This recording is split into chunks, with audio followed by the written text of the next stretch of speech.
আজকের ভিডিওতে শেয়ার করব আমি আমার শ্রাবণ মাসের প্রথম সোমবারে কি করে ভোলে বাবার পূজা করেছি। তো চলো ভিডিওটা শুরু করি। তো হ্যালো বন্ধুরা, তোমরা সবাই কেমন আছো? আশা করছি সবাই ভালো আছো। তো দেখতেই পারছো এখন কিন্তু আমি সকালবেলা ঘুম থেকে উঠে স্নান দান করে নিয়েছি।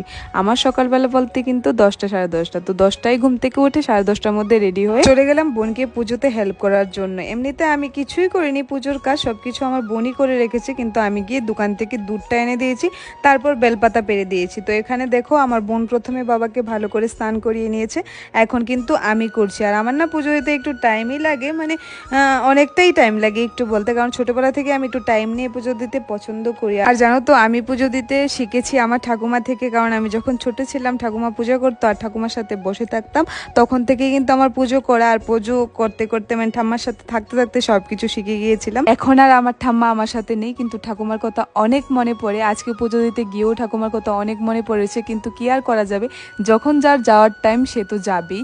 তো দেখতেই পেলে এখন কিন্তু আমি বাবাকে ভালো করে অভিষেক করিয়ে ভালো করে চন্দন পরিয়ে দিলাম, তারপর বেলপাতার মধ্যে ভালো করে চন্দন লাগিয়ে বাবাকে অর্পণ করে দিলাম। আর এবারের মানডেতে মানে প্রত্যেক শ্রাবণ মাসের মানডেতে আমি কিন্তু মন্দিরে গিয়ে পুজো করি, কিন্তু আজকে শরীরটা এত খারাপ ছিল কিন্তু মন্দিরে আর যেতে পারিনি, তাই বাড়িতেই ভালো করে পুজো